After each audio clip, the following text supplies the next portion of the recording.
നമസ്കാരം. ആശാ വർക്കർമാരുടെ സമരത്തിൽ നിരാശരായി സർക്കാരും CPM-ഉം എന്തൊക്കെയാണ് കാട്ടിക്കൂട്ടുന്നത്?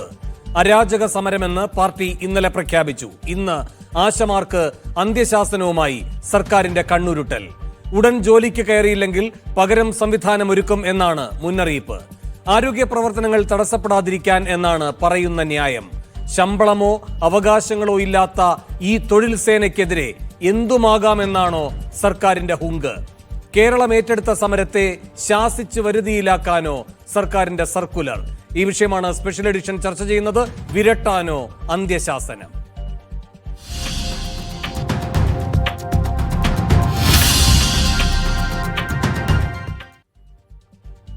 ഈ വിഷയത്തിൽ പ്രതികരിക്കാൻ CPM-ൽ നിന്നും KN ഗോപിനാഥ്, കോൺഗ്രസിൽ നിന്ന് റിജിൽ മാക്കുറ്റി, BJP-യിൽ നിന്ന് K സോമൻ, സമരസമിതിയുടെ പ്രതിനിധി MA ബിന്ദു എന്നിവർ സ്പെഷ്യൽ എഡിഷനിൽ തത്സമയം അതിഥികളായി പങ്കുചേരുന്നു. ആദ്യം ശ്രീ റിജിൽ മാക്കുറ്റി, ഈ അരാജക സമരം എന്ന അധിക്ഷേപം ഇന്നലെ CPM ഒരു നിലപാട് എന്ന നിലയിൽ പ്രഖ്യാപിക്കുന്നു, ലേഖനത്തിലൂടെയും അല്ലാതെ പ്രതികരണത്തിലൂടെയും എല്ലാം. അതിനുശേഷം ഇപ്പോൾ സർക്കാരിന്റെ സർക്കുലറും വന്നിരിക്കുകയാണ് അന്ത്യശാസനം നൽകിക്കൊണ്ട്. എന്താണ് ഈ പാർട്ടിയും സർക്കാരും സമരക്കാർക്ക് നൽകുന്ന സന്ദേശം? ശ്രീ വേണു, ഇത് കമ്മ്യൂണിസ്റ്റ് പാർട്ടിയുടെ ഗവൺമെന്റ് ആണോ എന്നുള്ളത് ആരെങ്കിലും ചോദിച്ചാൽ അത് കമ്മ്യൂണിസ്റ്റ് പാർട്ടിയുടെ ഗവൺമെന്റ് അല്ല. ഈ നാട്ടിലെ ബൂർഷ്വാസികളുടെയും അതോടൊപ്പം തന്നെ വലതുപക്ഷ വ്യതിയാനത്തിനും നേതൃത്വം കൊടുക്കുന്ന ഒരു മുന്നണിയായി പിണറായി വിജയന്റെ സർക്കാർ മാറി എന്നുള്ളത് കൊണ്ടാണ് ഈ നാട്ടിലെ സാധാരണക്കാരായ പാവപ്പെട്ട ആശാവർക്കർമാർ, തൊഴിലാളികൾ, അവർ ഒരു ദിവസത്തെ അന്നത്തിനു വേണ്ടി അവർ നടത്തുന്ന വളരെ ത്യാഗപൂർണമായ ജോലി ചെയ്ത് ആ ജോലിക്കനുസരിച്ച് അവർക്ക് വേതനം കിട്ടാതെ വന്നപ്പോൾ ഈ നട്ടുച്ച വെയിലിൽ ആ പൊരിവെയിൽ കൊണ്ട് സെക്രട്ടേറിയറ്റിന് മുമ്പിൽ 2 ആഴ്ച കാലമായി സമരം നടത്തുകയാണ്. ആ സമരത്തെയാണ് ഇവര് ആക്ഷേപിക്കുന്നു, അപമാനിക്കുന്നു. കാരണം എന്താ? അവർ ചെങ്കൊടി തണലിലല്ല ഈ സമരം നടത്തുക എന്നുള്ളതുകൊണ്ടാണ്. CIT-കാർ സമരം നടത്തുമ്പോൾ സമരമാണ്. അതോടൊപ്പം തന്നെ ഇവരുടെ തൊഴിലാളി യൂണിയനിൽപ്പെട്ട ഏതെങ്കിലും സംഘടന നടത്തുന്ന സമരമാണ്. അല്ലാത്തവർ സംഘം ചേർന്ന് സമരം നടത്തി കഴിഞ്ഞാൽ അത് അരാജക സമരമാണ്, അത് പാട്ടപ്പിരിവാണെന്നാണ് പറയുന്നത്. ആരാ പറയുന്നത്? എളമരം കരീമിനെ പോലെയുള്ള ഒരു തൊഴിലാളി ഗാളിയാർ മില്ലിലെങ്ങാൻ പണിയെടുത്ത് ഇന്ന് കോടീശ്വരനാണ് എളമരം കരീം. ഈ പാവപ്പെട്ടവർക്ക് കോടികൾ ആസ്തിയില്ല. തെരഞ്ഞെടുപ്പിന്റെ കണക്കൊക്കെ കൊടുക്കുമ്പോൾ കോടാനുകോടിയുടെ ആസ്തി കൊടുക്കുന്നുണ്ട് CIT-യുടെ നേതാവായിട്ടുള്ള എളമരം കരീം. അയാൾക്ക് എവിടുന്നാണ് ഈ പണം വന്നത് എന്ന് പരിശോധിക്കേണ്ട ഒരു കാര്യമാണ്. അയാളാണ് പറയുന്നത് പാട്ടപ്പിരിവ് സമരമാണെന്ന്. ഈ പാവപ്പെട്ടവർ പാവട്ടപ്പിരിവിന് വേണ്ടി ാണോ സമരം നടത്തുന്നത്? 7000 ഉലുവയാണ് അവർക്ക് ഓണറേറിയം കിട്ടുന്നത്. 7000 രൂപ കിട്ടി ഒരു കുടുംബത്തിന് എങ്ങനെ ജീവിക്കാൻ സാധിക്കും? ശിവേണു, ഈ സർക്കാരിന്റെ കാലത്ത് വിലക്കയറ്റം കൊണ്ട് നാട് പൊറുതിമുട്ടല്ലേ. 250 രൂപയോളം ഒരു ദിവസം, അത്ര വരുന്നില്ല തോന്നുന്നു, കിട്ടിക്കഴിഞ്ഞാൽ ഒരു കുടുംബം പോറ്റാൻ സാധിക്കും ഇന്നത്തെ സാഹചര്യത്തിൽ? ഇന്ന് ഒരു സാധനം വാങ്ങിച്ച വീട്ടിൽ ആർക്കെങ്കിലും അസുഖം വന്നാൽ ഒരു മരുന്ന് വാങ്ങാൻ പോലും സാധിക്കും. സർക്കാർ ആശുപത്രിയിൽ പോയി മരുന്ന് കിട്ടുന്നില്ല, പക്ഷേ പുറത്തുപോയി മരുന്ന് വാങ്ങാൻ പറ്റുമോ? അത്രയേറെ ഗതികെട്ട് നിൽക്കുന്ന ഒരു ഘട്ടത്തിലാണ് ഈ പാവപ്പെട്ട സ്ത്രീകൾ, ഈ ആശാ വർക്കർമാർ, ഈ നമ്മുടെ സമൂഹത്തിനകത്ത് ഏറ്റവും കൂടുതൽ ജോലി ചെയ്യുന്നത് 2-3 മണിക്കൂർ മാത്രമാണ് ജോലി എന്ന്. ശരി, റിജിൽ ഇപ്പോൾ പറഞ്ഞു വരുന്ന കൂട്ടത്തിൽ പറയുകയുണ്ടായല്ലോ, ചെങ്കൊടിത്തണലിലല്ല ഇവർ സമരം ചെയ്യുന്നത് എന്നതുകൊണ്ടാണ് CIT-ന്, CPM-ന്, സർക്കാരിനൊക്കെ ഇവർ കണ്ണിൽ കരടായിരിക്കുന്നത് എന്ന്. എളമരം കരീം ഈ ലേഖനം എഴുതുന്നു ദേശാഭിമാനിയിൽ. അതിനുശേഷം പിന്നീട് അതേ നിലപാടുകൾ അദ്ദേഹം ആവർത്തിച്ചുകൊണ്ട് ഇന്നലെ പ്രതികരിക്കുകയും ഉണ്ടായി. ആ ഘട്ടത്തിൽ അദ്ദേഹം പറഞ്ഞൊരു കാര്യമുണ്ട്, ഈ AITUC-യും INTUC-യും ഒന്നും ഇതിന് പിന്തുണ നൽകുന്നില്ലല്ലോ എന്ന്. ഇന്നിപ്പോ അങ്ങനെ പറഞ്ഞ് നാവെടുത്തില്ല. INTUC-യുടെ സമരം കൊച്ചി കേന്ദ്രീകരിച്ച് ആശാവർക്കർമാരുടേതായി നടക്കുന്നു. ഇതെന്തുകൊണ്ടാണ്? ഇന്നലെ പ്രതിപക്ഷ നേതാവ് പറയുകയുണ്ടായിരുന്നു കരീമിന് മറുപടിയായിട്ട്, ഇത് അരാഷ്ട്രീയ സമരമല്ല, ഞങ്ങൾ ഏറ്റെടുക്കുന്നുണ്ട്, ഞങ്ങൾ അതിന്റെ ഭാഗമായി നിൽക്കുന്നുണ്ട് പിന്തുണയുമായി. ഞങ്ങൾ എവിടെയൊക്കെ പോകുന്നുണ്ടോ അവിടെയൊക്കെ ആശാവർക്കർമാർ പിന്തുണ തേടി ഞങ്ങളിലേക്ക് വരുന്നുണ്ട്, ഞങ്ങൾ അവർക്ക് പിന്തുണ ഉറപ്പാക്കുന്നുമുണ്ട്. അങ്ങനെ കൃത്യം മറുപടി കൊടുത്തതിന് ശേഷം ഈ INTUC-യുടെ ഒരു ആശാ വർക്കർ സമരം എന്നതിലേക്ക് ഇപ്പോ എറണാകുളം കേന്ദ്രീകരിച്ച് നിങ്ങൾ പോകുന്നത് എന്തുകൊണ്ട്?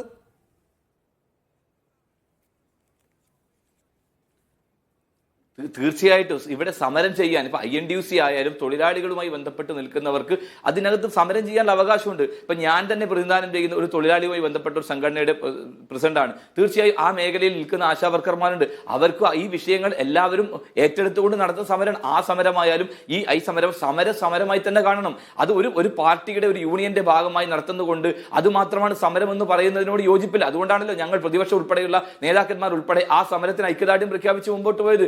ഇത് ധാർമ്മികമായ സമരമായതുകൊണ്ടാണല്ലോ ആ സമരത്തിന് പിന്തുണക്കുന്നത്. ഇത് അരാജക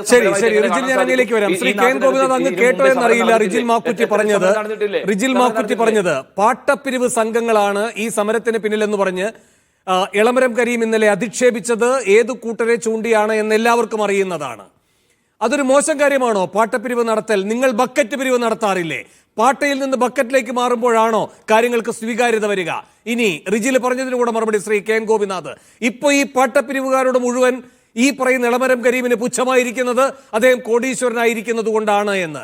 ആ കോടികൾ എങ്ങനെയാണ് കയ്യിൽ വന്നത് എന്നത് ദുരൂഹമാണ് എന്നും റിജിൽ പറയുന്നുണ്ട്. അതിനുള്ള മറുപടിയോടെ അങ്ങേക്ക് തുടങ്ങാം. അല്ല, കോടീശ്വരന്മാരാരാണ് എന്നുള്ളതൊക്കെ റിജിലിന് അറിയാവുന്ന അത്രയും എനിക്കറിയാൻ പാടില്ല. റിജിലിൻ്റെ നേതാക്കന്മാരെല്ലാം സ്വാഭാവികമായിട്ടും കോടീശ്വരന്മാരായതുകൊണ്ട് അതിൻ്റെ ഒരു മണമൊക്കെ ആയിട്ടാണ് റിജില് വളർന്നു വരുന്നതെന്നുള്ളതുകൊണ്ട് കാണുന്നവരെയൊക്കെ കോടീശ്വരന്മാരെന്നുള്ള നിലയിലൊക്കെ മുദ്ര കുത്തുന്നതിനൊന്നും തിരക്കേടൊന്നുമില്ല. അതാണ് ഞാനിപ്പോൾ അതിന് വേറെ മറുപടിയൊന്നും പറയാൻ തയ്യാറാകുന്നില്ല. ഈ ഉത്തരം മുട്ടുമ്പോൾ കൊഞ്ഞനം കുത്തി കാണിക്കുന്ന പരിപാടിയാണ് അദ്ദേഹം ആ കാര്യത്തിൽ എളമരം കരീമിനെ പറഞ്ഞത്.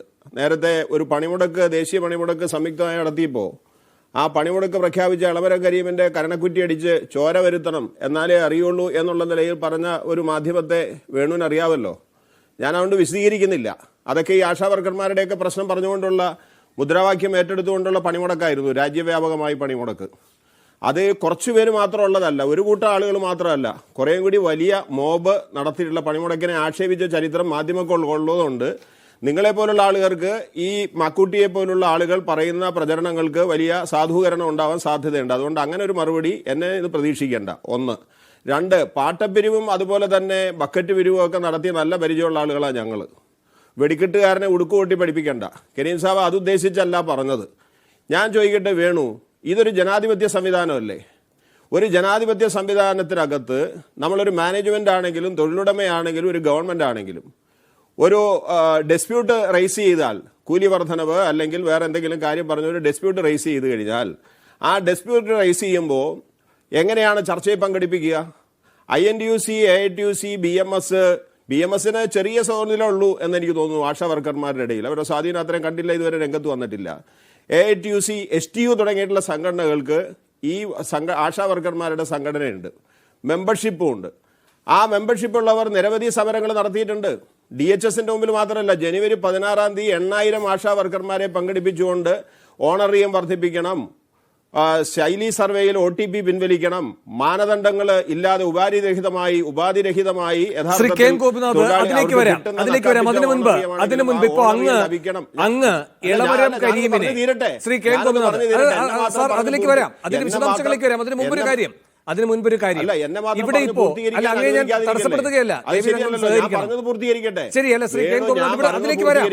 പ്രശ്നം അവിടേക്ക് അല്ല, അതിന്റെ മെറിറ്റിലേക്ക് വരാം. അതിനു മുമ്പൊരു കാര്യം, ഇവിടെ ഒരു സെക്കൻഡ് സാർ, ഇവിടുത്തെ അടിസ്ഥാന പ്രശ്നം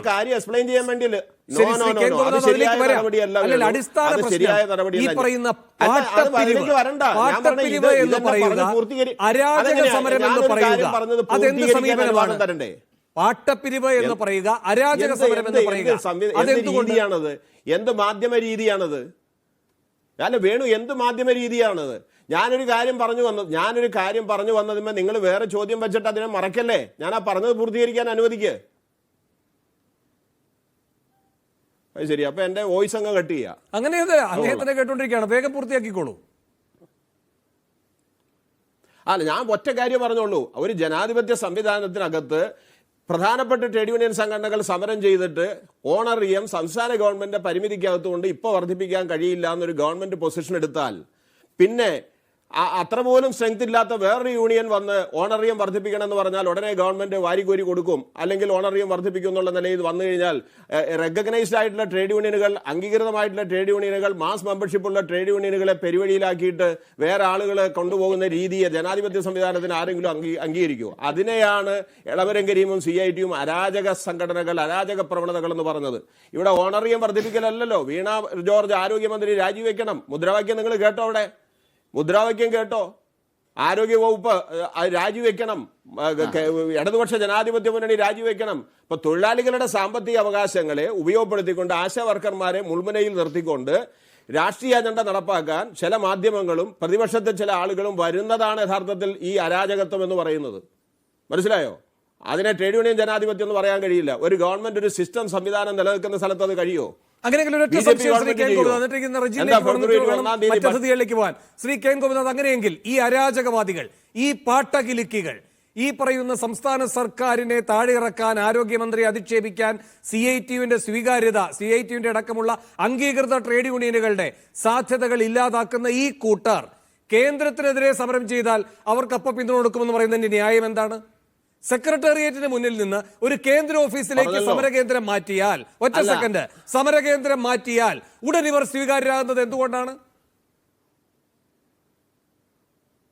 അല്ല, ഇതൊരു തുടർക്കഥയായിട്ട് നിങ്ങൾ അങ്ങനെ എടുക്കണ്ട, വ്യാഖ്യാനിക്കേണ്ട. കേന്ദ്ര ഗവൺമെന്റിലേക്ക് വന്നാൽ ആശാ വർക്കർമാരായിട്ട് അക്രഡിറ്റഡ് സോഷ്യൽ ഹെൽത്ത് എന്താണ് ആക്ടിവിസ്റ്റുകൾ എന്ന് പറഞ്ഞിട്ട് വളണ്ടിയർ സ്വഭാവത്തോടുകൂടി കൊണ്ടുവന്ന ഈ പ്രോജക്റ്റിന്റെ യഥാർത്ഥത്തിലുള്ള ഉടമ എന്ന് പറയുന്നത് കേന്ദ്ര ഗവൺമെന്റാണ്. ഒരു കേന്ദ്രാവിഷ്കൃത പദ്ധതിയാണ്. എന്റെ ചോദ്യം ലളിതമാണ്. ഇവർ കേന്ദ്രത്തിനെതിരെയാണ് സമരം പ്രഖ്യാപിക്കുന്നത് എങ്കിൽ നിങ്ങൾക്ക് അംഗീകൃത സംഘടന എന്ന് പറയുന്നതിലെ പ്രശ്നമില്ല. നിങ്ങൾക്ക് ഇവർ പാട്ടകിലിക്കുകളല്ല, നിങ്ങൾ ഇവർ അരാജകവാദികളല്ല. അങ്ങനെയാണ് ചോദ്യത്തിന്. അല്ല വേണു അതല്ലല്ലോ. മാധ്യമ പ്രവർത്തകൻ ചോദിച്ച ചോദ്യത്തിന് CITU ജനറൽ സെക്രട്ടറി മറുപടി പറഞ്ഞതാണ്. എന്താണ്? കേന്ദ്ര ഗവൺമെന്റാണ് ഇത്തരം കാര്യങ്ങളിൽ പ്രാധാന്യത്തോടുകൂടി ഇടപെട്ട് പരിഹാരം ഉണ്ടാക്കേണ്ടത്. ആ ഫോക്കസ് അങ്ങോട്ട് വന്നാൽ ഞങ്ങൾ പിന്തുണയ്ക്കുമെന്നാണ് പറഞ്ഞത്. SUCI എന്ന് പറയുന്ന സംഘടന ഇതിന്റെ പിന്നിലുണ്ടെന്നാണ് ഞാൻ മനസ്സിലാക്കുന്നത്. അവര് ഇന്ത്യയിലെ സെൻട്രൽ ട്രേഡ് യൂണിയനുകളിൽ 11 ട്രേഡ് യൂണിയനുകൾ ഒന്നാണല്ലോ. ഞങ്ങൾ എത്ര പ്രാവശ്യം ഒരുമിച്ച് നിന്നിട്ടുണ്ട്. അതുകൊണ്ട് ട്രേഡ് യൂണിയൻ സംഘടനയോ ആശാ വർക്കർമാരെയോ ഒന്നും ഞങ്ങളാരും തള്ളി പറയുന്നില്ല. അവരെ നിർത്തിക്കൊണ്ട് അവരുടെ പെടലിക്ക് വെച്ചിട്ട് വേറെ കാര്യസാധ്യതയ്ക്ക് വേണ്ടി നടത്തുന്ന സമരാഭാസത്തെയാണ് അരാജക സമരം എന്ന് പറയുന്നത്. ശരി, അങ്ങനെയൊക്കെ വരാം. ശ്രീ റിജിൽ വേഗം ശ്രീ KM ഗോപിനാഥൻ മറുപടി മിനിയിലേക്കും ശ്രീ സോമനിലേക്കും പോകണം. ക്ഷമിക്കണം, ബിന്ദുവിലേക്കും ശ്രീ സോമനിലേക്കും പോകണം. ശ്രീ വേണു CITU നേതാവ് പറഞ്ഞത് നമ്മുടെ പാർട്ടിക്കകത്തുള്ള ആളുകളെ കണ്ടിട്ടാണ്. ഏറ്റവും വലിയ ധനാഢ്യന്മാർ, സമ്പന്നന്മാർ കമ്മ്യൂണിസ്റ്റ് പാർട്ടിയുടെ നിങ്ങളുടെ നേതാക്കന്മാരാണ്. സ്വന്തം മുഖ്യമന്ത്രിയുടെ മകൾ 1,72,00,000 കിത്ത വാങ്ങുന്നത് കമ്മ്യൂണിസ്റ്റ് പാർട്ടിയുടെ നേതാവിന്റെ മകളാണ്, ഒരു മുഖ്യമന്ത്രിയുടെ മകളാണ്. EP ജയരാജൻ എന്ന് പറയുന്ന ഒരു മനുഷ്യൻ സാന്റിയാഗോ മാർട്ടിൽ നിന്ന് ബോണ്ട് വാങ്ങിയത് മാത്രമല്ലല്ലോ, മന്ത്രിസ്ഥാനം രാജിവെച്ച് പോകുമ്പോൾ ഭാര്യക്കും മകനും റിസോർട്ടുകൾ ഉണ്ടാക്കി കൊടുക്കുന്ന ഒരു പാർട്ടിയുടെ നേതാവാണോ താങ്കൾ?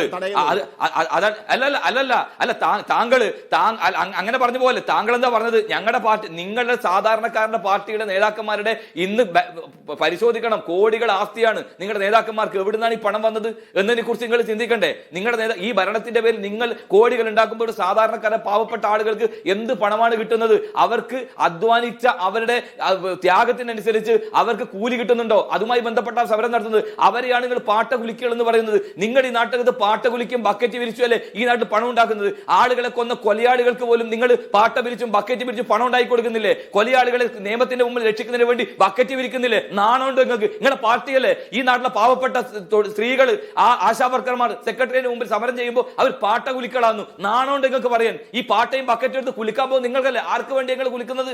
കൊലയാളികൾക്കും അവരുടെ ആളുകൾക്കും സംരക്ഷിക്കാനല്ലേ നിങ്ങൾ ചെയ്യുന്നത്? എന്നിട്ട് ഇവരെ ആക്ഷേപിക്കലാണോ? ശരി, ശ്രീ ഗോപിനാഥ് അതിന് മറുപടി ഉണ്ടെങ്കിൽ വേഗം, അതിനുശേഷം എനിക്ക് മറ്റു അതിഥികളിലേക്ക് പോകണം. ഇല്ലില്ല, ഞാൻ അയാൾക്ക് മറുപടി പറയുന്നില്ല. വിവരദോഷത്തിന് മറുപടി പറയാൻ ഞാൻ ആളല്ല. ശരി, ഞാൻ അങ്ങയിലേക്ക് വരാം.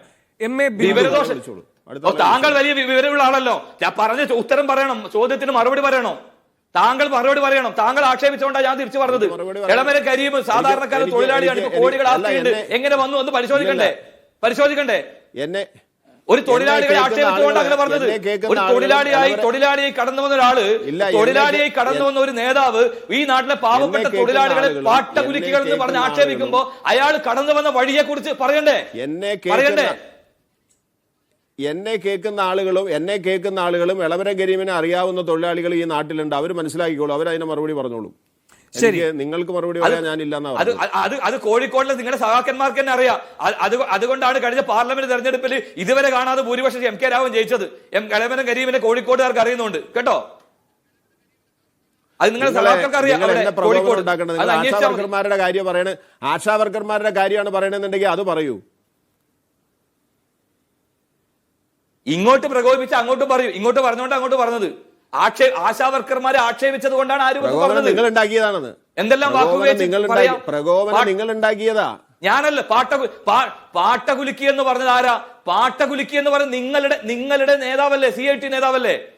തെരുവിൽ കടന്നും വെയിൽ കൊണ്ട് സമരം ചെയ്യുന്ന പാവപ്പെട്ട സ്ത്രീകളെ പാട്ട വിളിക്കണം ആക്ഷേപിച്ചപ്പോൾ അത് മാന്യതയാണോ, അത് മര്യാദയാണോ?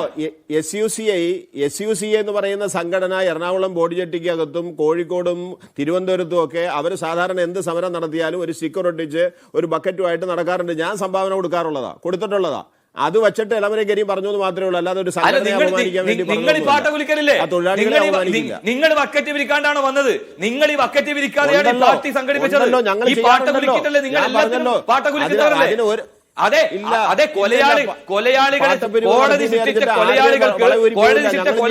നിയമസഭ കിട്ടുന്നതിന് വേണ്ടി പാട്ട വിരിക്കുന്ന പാർട്ടിയല്ലേ നിങ്ങൾ? അതെ, കോടതി ശിക്ഷിച്ച കൊലയാളികളെ നിയമത്തിന്റെ മുമ്പിൽ നിന്ന് രക്ഷിക്കാൻ പാട്ട വിരിക്കുന്നവരല്ലേ, ബക്കറ്റ് കുലിക്കുന്നവരല്ലേ നിങ്ങൾ? ആ ആളുകളെ നിങ്ങൾ ഇവരതിനു വേണ്ടിയല്ലോ, ഇവർ ജീവിക്കാൻ വേണ്ടിയല്ലേ, അധ്വാനിച്ചതിന് വേണ്ടി അവർക്ക് കിട്ടുന്ന കൂലി വർദ്ധിപ്പിക്കാൻ വേണ്ടിയല്ല അവർ സമരം നടത്തുന്നത്. അവരെയാണ് ആക്ഷേപിക്കുക. ഒരു തൊഴിലാളി സംഘടനയുടെ നേതാവ് AKGയുടെ പാരമ്പര്യം വരുന്ന ഒരു പാർട്ടിയല്ലേ നിങ്ങളുടെ പാർട്ടി? പട്ടിണി സമരം നടത്തിയ ഒരു പാർട്ടിയുടെ പ്രതിനിധിയല്ലേ എളമരം കരീം? അയാൾ എങ്ങനെയാണ് ഇങ്ങനെ പറയാൻ സാധിക്കുക? പട്ടിണി ജാഥ നടത്തിയ പാർട്ടിയുടെ നേതാവല്ലേ AKG? അയാളുടെ പാരമ്പര്യം വരുന്നില്ല എളമരം കരീം? അയാൾ മുതലാളിയല്ലോ.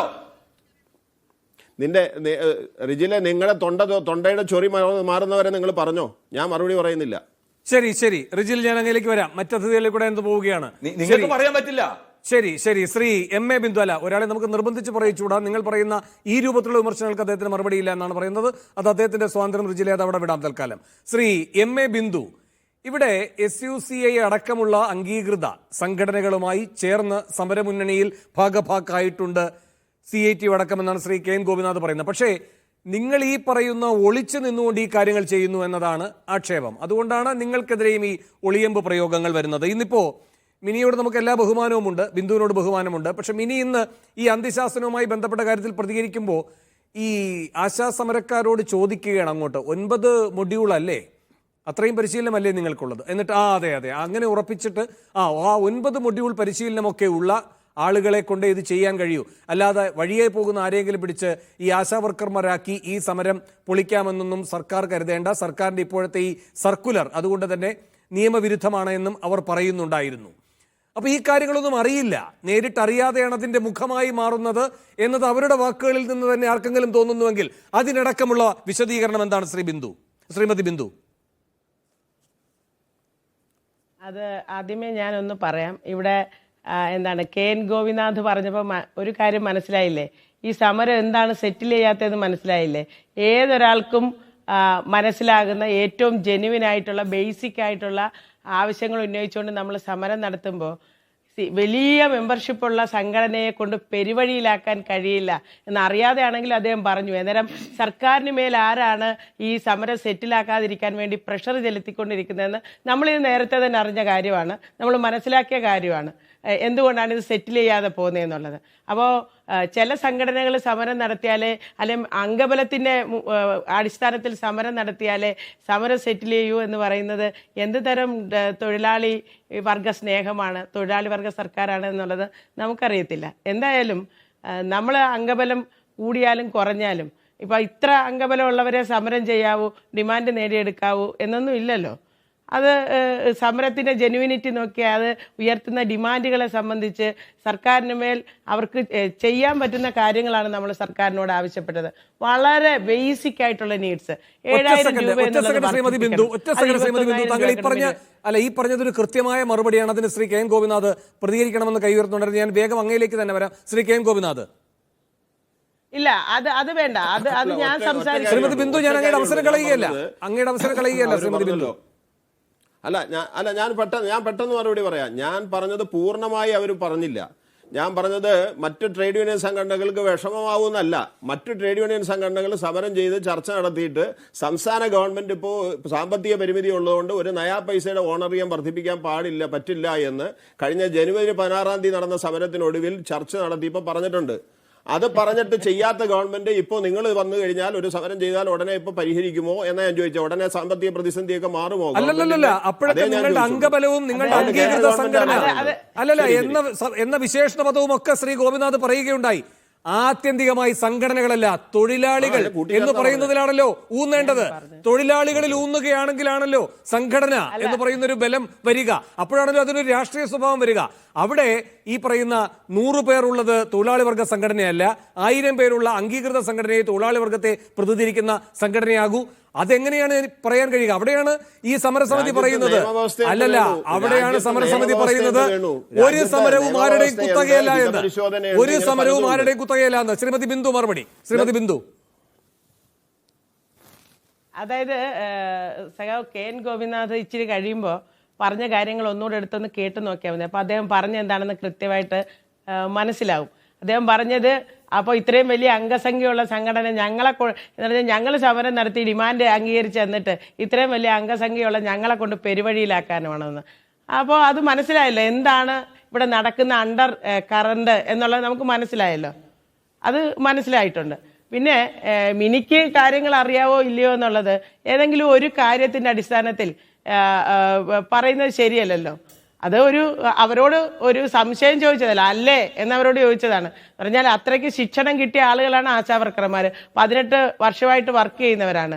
നമ്മൾ കഴിഞ്ഞ 2013 മുതൽ സംഘടന രജിസ്റ്റർ ചെയ്തുകൊണ്ട് ആശാവർക്കർമാരുടെ ഇടയിൽ പ്രവർത്തിക്കുന്ന സംഘടനയാണ്. അപ്പോൾ ആശാവർക്കർമാരുടെ വിഷയങ്ങൾ എന്താണെന്നും അതെങ്ങനെയാണ് ഹാൻഡിൽ ചെയ്യേണ്ടതെന്നും എവിടെയാണ് ഉയർത്തേണ്ടതെന്നും ഒക്കെ കൃത്യമായ ബോധ്യത്തിന്റെ അടിസ്ഥാനത്തിലാണ് നമ്മൾ ഈ പ്രവർത്തനം നടത്തിക്കൊണ്ടിരിക്കുന്നത് 10-12 വർഷമായിട്ട്. അപ്പോൾ അങ്ങനെയൊന്നും പറഞ്ഞ് ചെറുതാക്കേണ്ട കാര്യമൊന്നുമില്ല.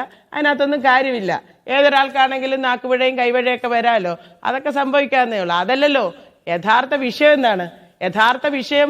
നമ്മൾ ഉയർത്തിയിരിക്കുന്ന ഡിമാൻഡാണ് ചർച്ച ചെയ്യുന്നത്. കെ എൻ ഗോപിനാഥ് അടക്കം എല്ലാ ഇടതുപക്ഷ നേതാക്കന്മാരോടും ചോദിക്കുമ്പോൾ ഡിമാൻഡ് ശരിയാണ്, ന്യായമാണ് ഉയർത്തിയിരിക്കുന്ന ഡിമാൻഡുകൾ. പക്ഷേ സഖാവ് പറഞ്ഞതാണ് പ്രശ്നം. ആ സംഘടന ശരിയായിപ്പോയില്ല. ഈ സംഘടന സമരം നടത്തുന്നതുകൊണ്ട് ഈ ഡിമാൻഡ് അംഗീകരിക്കാൻ പറ്റത്തില്ല. അതെന്ത് പറച്ചില്ല സഖാവേ? അതെന്ത് പറച്ചിലാണ്? നമ്മൾ AKG അമരാവതി പോയി യാത്ര ചെയ്തു പോകുമ്പോൾ അമരാവതിയിലെ തൊഴിലാളികളുടെ സമരം കണ്ടുകൊണ്ട് അവിടെ ഇറങ്ങി അവിടെ ഒരു കട്ടിൽ വിട്ട് കിടന്ന് സമരം നടത്തി തൊഴിലാളികളുടെ ഡിമാൻഡ് നേടിക്കൊടുത്തല്ലേ. അപ്പോൾ AKGക്ക് അവിടെ ആ തൊഴിലാളികളുടെ തോട്ടം തൊഴിലാളികളുടെ സംഘടന ഉണ്ടോ ഇല്ലയോ എന്നുള്ളതൊന്നും നോക്കില്ലല്ലോ. ആ ഉയർത്തിയ സമരത്തിന്റെ ജെനുവിനിറ്റി അല്ലേ നോക്കിയത്. ആ തൊഴിലാളികളുടെ ജീവിത സാഹചര്യം മെച്ചപ്പെടണമെന്നല്ലേ നോക്കി. അതല്ലേ തൊഴിലാളി ചരിത്രം നമ്മളെ പഠിപ്പിച്ചുകൊണ്ടിരിക്കുന്നത്. അപ്പോൾ ഒരു ഇടതുപക്ഷ സർക്കാർ അല്ലെ ഇടതുപക്ഷ യൂണിയൻ നേതാക്കന്മാർ എന്താണ് കാണേണ്ടത്? ഈ തൊഴിലാളികളുടെ സമരം വളർന്നു വരണം, അടിസ്ഥാന ജനവിഭാഗങ്ങളുടെ സമരം വളർന്നു വരണം, ജനകീയ പ്രക്ഷോഭണങ്ങൾ ഉണ്ടായി വരണം സമൂഹത്തിൽ. അതിനുവേണ്ടി പരിശ്രമിക്കേണ്ടുന്ന ആളുകളാണ്. ഇപ്പൊ നോക്കൂ, ഇവിടെ വന്ന കണക്കുകൾ ഈ അടുത്ത സമയത്ത് വന്നത് എന്താണ്? ഏറ്റവും കുറവ് തൊഴിലാളി സമരങ്ങൾ നടക്കുന്ന സംസ്ഥാനമായി കേരളം മാറിയിരിക്കുകയാണ്. അപ്പൊ ആ സ്ഥലത്ത് സ്ത്രീകൾ ഇറങ്ങി സംഘടിതമായിട്ടൊരു സമരം നടത്തുമ്പോൾ അതിനെ പിന്തുണയ്ക്കല്ലേ ഇടതുപക്ഷ നേതാക്കന്മാർ ചെയ്യേണ്ടത്? അപ്പോൾ ഞങ്ങൾക്ക് സഖാവ് എളമരം കരീമിനോടാണേലും കെ എൻ ഗോപിനാഥനോടാണേലും പറയാനുള്ളത്, നിങ്ങൾ പറയുന്ന കാര്യങ്ങളെല്ലാം അതൊരു സോഷ്യൽ ഓഡിറ്റിന് വിധേയമായിക്കൊണ്ടിരിക്കുകയാണ്. അപ്പോൾ നമ്മൾ സമൂഹത്തിലിറങ്ങി നമ്മൾ ഉത്തരം പറയേണ്ടുന്ന സാഹചര്യം ഉണ്ടാവും. അപ്പോൾ അതുകൊണ്ട് പറയുന്ന കാര്യങ്ങളൊക്കെ കുറച്ചും കൂടെ ഒന്ന് ചിന്തിച്ചിട്ടും ആലോചിച്ചിട്ടും പറയുന്നത് നല്ലതായിരിക്കും. പിന്നെ പാട്ടപ്പിരിവ് അത്ര മോശമാണെന്നൊന്നും ഞങ്ങൾ വിചാരിക്കുന്നില്ല. ഈ പാട്ടപ്പിരിവ് നടത്തി തന്നെയാണ് ഈ നാട്ടിൽ ഈ കഴിഞ്ഞ 10 വർഷത്തിനുള്ളിൽ വിജയിച്ച സമരങ്ങളെല്ലാം ഈ കേരളത്തിൽ നടത്തിയത്. ഞങ്ങൾ ഈ പാട്ടപ്പിരിവ് നടത്തി തന്നെയാണ്. ഞങ്ങൾക്ക് കാശ് കാശ് വാങ്ങിക്കാൻ തരാനല്ല, ഞങ്ങളൊരു കർത്താടെ കാശ് വാങ്ങിക്കത്തില്ല, ഒരു സ്വർണ്ണ മുതലാളിയുടെ കാശ് വാങ്ങിക്കത്തില്ല, ഒരു ബാർ മുതലാളിയുടെ കാശ് വാങ്ങിക്കത്തില്ല. ഞങ്ങൾക്ക് വാങ്ങിക്കുന്ന പൈസ ഈ നാട്ടിലെ അധ്വാനിക്കുന്നവൻ അവന്റെ അധ്വാനത്തിൽ നിന്ന് തരുന്ന ചെറിയ പങ്ക്, അത് പാട്ടയിലായിരിക്കും ചിലപ്പോൾ ഇടാൻ പറ്റുന്ന, ബക്കറ്റിൽ ഞങ്ങൾ കളക്ട് ചെയ്യാറില്ല, പാട്ടയിലാണ് വാങ്ങിക്കുന്നത്. അതിനൊന്നും അഭിമാനക്കുറവുള്ള ആളുകളൊന്നുമല്ല. ഇനിയും ഞങ്ങൾ അങ്ങനെ തന്നെയാണ് പ്രവർത്തിക്കുക. അത് പറഞ്ഞൊന്നും ആക്ഷേപിക്കേണ്ട കാര്യമില്ല. മറിച്ച് നമ്മൾ ഉയർത്തുന്ന ഡിമാൻഡിനകത്ത് ജെനുവിനിറ്റിയെക്കുറിച്ച് അത് ചർച്ച ചെയ്ത് പരിഹരിക്കേണ്ടുന്ന ആവശ്യകതയെക്കുറിച്ചല്ലേ നമ്മൾ ആലോചിക്കേണ്ടുന്നത്. ശരി, ഒറ്റക്കാര്യം കൂടി ശ്രീമതി എം എ ബിന്ദു, ഒറ്റക്കാര്യം കൂടി ശ്രീമതി എം എ ബിന്ദു, എന്തുകൊണ്ട് ഇതിലെ ഒരു പ്രധാനപ്പെട്ട പ്രതിക്കൂട്ടിൽ നിൽക്കേണ്ട കക്ഷിയായ കേന്ദ്ര സർക്കാരിനെതിരെ ഒന്നും നിങ്ങൾ പറയുന്നില്ല? ഇത് എത്രയോ ദിവസമായിട്ട് നമ്മൾ ചർച്ച ചെയ്യുന്ന വിഷയമാണ്. 60%, 40% സ്റ്റേറ്റിൻ്റെയും സെൻട്രൽ ഗവൺമെൻറ്റിനെയും വിഹിതം എന്ന് പറയുന്നത്. ഈ സ്റ്റേറ്റ് ഗവൺമെൻറ് ആണ് എല്ലാ സംസ്ഥാനങ്ങളിലും ഓണറേറിയം കൊടുത്തുകൊണ്ടിരിക്കുന്നത്. ഇവർ തന്നെ പറയല്ലേ, ഈ ഇടതുപക്ഷ ഗവൺമെൻറ് വന്നതിൽ പിന്നെയാണ് ഓണറേറിയം 7,000 രൂപ വർദ്ധിപ്പിച്ചത്, ഓണറേറിയം 7,000 രൂപ വർദ്ധിപ്പിച്ചത് എന്ന് പറഞ്ഞാൽ എന്താണ്? സ്റ്റേറ്റ് ഗവൺമെൻറ് ആണ് ഓണറേറിയം കൊടുക്കുന്നത്. ഉമ്മൻചാണ്ടി കൊടുത്തില്ല, ഞങ്ങൾ കൊടുത്തു. ആ സ്റ്റേറ്റ് ഗവൺമെൻറ് ആണല്ലോ ഓണറേറിയം വർദ്ധിപ്പിക്കണമെന്നാണ് നമ്മൾ ആവശ്യപ്പെടുന്നത്. ഇപ്പോൾ സ്റ്റേറ്റ് എന്ന് പറഞ്ഞാൽ നമ്മൾ മനസ്സിലാക്കേണ്ടത് NHM ബൾക്കായിട്ടാണ് ഫണ്ട് കൊടുക്കുന്നത്. ഓണറേറിയത്തിന് ഇത്ര രൂപ അല്ലെങ്കിൽ ഇൻസെൻറ്റീവിന് ഇത്ര രൂപ, ഇൻസെൻറ്റീവ് നിശ്ചയിച്ചിട്ടുണ്ട്. പക്ഷേ എങ്കിൽ പോലും അങ്ങനെയല്ല കൊടുക്കുന്നത്. ഇപ്പം 917 കോടി എങ്ങാണ്ട് കേന്ദ്രത്തിൽ നിന്ന് കിട്ടിയെന്ന് പറഞ്ഞില്ലേ, 100 കോടിയെ കിട്ടാനുള്ളൂ. ആ 100 കോടി കൃത്യമായിട്ട് ഇൻസെൻറ്റീവ് കൊടുക്കേണ്ടുന്ന പൈസ ആണെന്ന് എങ്ങനെ മനസ്സിലായി? എങ്ങനെയാണ് കണക്കാക്കുന്നത്? അപ്പൊ ഇത് പക്ഷേ ശ്രീമതി എം എ ബിന്ദു, ഇവിടെ ഈ ഓണറേറിയം നിങ്ങൾക്ക് സംസ്ഥാന സർക്കാർ നൽകുന്നത് ഈ സ്കീം തൊഴിലാളികൾ എന്ന നിലയിൽ അവകാശമില്ലാത്തത് എന്ന് വേണമെങ്കിൽ കണ്ടുകൊണ്ട് ചെയ്യാവുന്നൊരു കാര്യമാണ്. അതിലാണ് ഇത്രയും വലിയ പരിഗണന ഇടതുപക്ഷ സർക്കാരുകൾ ചെയ്തിട്ടുള്ളത്, UDF സർക്കാരുകൾ ഒരു ഘട്ടത്തിലും ചെയ്യാതിരുന്നിട്ടുള്ളത്. നിങ്ങൾ തന്നെ പറഞ്ഞിട്ടുണ്ട് 100 രൂപ കൂട്ടിക്കിട്ടാൻ വേണ്ടി 10 ദിവസം അവിടെ രാപ്പകൽ സമരം നടന്നിട്ടുണ്ട്. 2011 കൂട്ടിത്തരാമെന്ന് പറഞ്ഞ് കബളിപ്പിക്കുകയായിരുന്നുവെന്ന്. 1000 കൂടിയത്, അത് 7000 ആയത് ഈ പറയുന്ന 2016 മുതലുള്ള ഇടതുപക്ഷ സർക്കാർ വന്നപ്പോഴാണ്. ആദ്യത്തെ ഉത്സവബത്ത, അതുപോലെ തന്നെ ആദ്യത്തെ ഈ പറയുന്ന 300 രൂപ ഓണറേറിയം, ഇതെല്ലാം ക്ഷമിക്കണം, ആദ്യത്തെ ഉത്സവത്തെ 500 രൂപ അല്ലെ ശ്രീ ഗോപിനാഥ്, 300 രൂപ ഓണറേറിയം, ഇതെല്ലാം VS സർക്കാരിന്റെ കാലത്ത് അനുവദിക്കപ്പെടുന്നതാണ്. അപ്പോൾ നമ്മുടെ മുന്നിൽ കേന്ദ്ര സർക്കാർ കോൺഗ്രസ് ഭരിക്കുമ്പോഴായാലും അവർ കേന്ദ്രത്തിലും സംസ്ഥാനത്തും ഒരേപോലെ ഭരിക്കുമ്പോഴായാലും ഇപ്പൊ BJP കേന്ദ്രം ഭരിക്കുമ്പോഴായാലുമുള്ള അനുഭവമുണ്ട്. ഇടതുപക്ഷ സർക്കാരുകൾ ഇടയ്ക്കിടയ്ക്ക് വന്ന് ഭരിച്ചപ്പോഴുള്ള അനുഭവമുണ്ട്. ആർക്കാണ് കൂടുതൽ ആശയോടുകൂടി ഈ ആശാ വർക്കർമാരെ പരിഗണിച്ചതിന്റെ ചരിത്രമുള്ളത്? ശ്രീമതി ബിന്ദു വേഗം. അതെ, ഈ ആശാ വർക്കർമാർ പണിയെടുക്കുന്നത് സംസ്ഥാന സർക്കാരിന് വേണ്ടിയാണ്. അപ്പൊ നമുക്ക് സംസ്ഥാന സർക്കാരിനോടാണ് ആവശ്യപ്പെടാനുള്ളത്. ഇവിടെ മലേറിയ പേഷ്യൻസ് ഉണ്ടോ, കുഷ്ഠരോഗികളുണ്ടോ എന്നൊക്കെ എന്റെ ചോദ്യം UDF സർക്കാരുകളുടെ സമീപനം എന്തായിരുന്നു എന്നതാണ്. UDF സർക്കാരുകളുടെ സമരം എന്ത് സമീപനമായിരുന്നു? മുരളി അവിടെ വന്നിരിക്കുന്നു, സതീശൻ പിന്തുണ പ്രഖ്യാപിക്കുന്നു, സുധീരൻ വരുന്നു. ഇവരൊക്കെ ഭരണം കക്ഷികളായിരുന്നപ്പോൾ ഇവരുടെ സർക്കാരുകൾ ഭരിച്ചിരുന്ന കാലഘട്ടത്തിലും ആശാ വർക്കർമാരുണ്ടായിരുന്നല്ലോ, അവരോടുള്ളൊരു സമീപനവും ഉണ്ടായിരുന്നല്ലോ. അതെന്തോർമ്മപ്പെടുത്തുന്നു നിങ്ങളെ? അത് അവര് വന്നിട്ടുണ്ടെങ്കിൽ അവര് സമരത്തെ സപ്പോർട്ട് ചെയ്തു. നമുക്ക് XOR-Y ഗവൺമെന്റ് എന്നുള്ള വ്യത്യാസമൊന്നുമില്ല. നമ്മൾ UDF ആണെങ്കിലും LDF ആണെങ്കിലും, ഇപ്പൊ ഇവിടെ UDF ആണ് ഭരിച്ചിരുന്നെങ്കിൽ നമ്മൾ സമരം നടത്തുമ്പോൾ LDF നമ്മളെ പിന്തുണയ്ക്കാൻ വരും. അത് ഞങ്ങൾ പ്രതീക്ഷിക്കുന്നുണ്ട്. അങ്ങനെയാണല്ലോ സാധാരണ സംഭവിക്കാറുള്ളത്. നമുക്ക് XOR-Y LDF എന്നോ UDF എന്നോ ഇല്ല. നമുക്ക് കിട്ടാനുള്ള അവകാശം കിട്ടണം. അത് സംസ്ഥാന സർക്കാരിനോടാണ് നമുക്ക് ആവശ്യപ്പെടാനുള്ളത്. പിന്നെ കേന്ദ്ര ഗവൺമെന്റ് തരാനുള്ള പൈസ ചോദിച്ചു വാങ്ങിക്കാനാണ് നമ്മൾ ആരോഗ്യമന്ത്രിയെ വെച്ചിരിക്കുന്നത്, അതിന്റെ ഒഫീഷ്യൽസിനെ ഡൽഹി വെച്ചിരിക്കുന്നത്. സമരം നടത്താറുണ്ട്, അത് CITU നടത്താറുണ്ട്, ഞങ്ങൾ നടത്താറുണ്ട്, ദേശീയ തലത്തിൽ സ്കീം വർക്കേഴ്സ് ഒക്കെ നടത്താറുണ്ട്.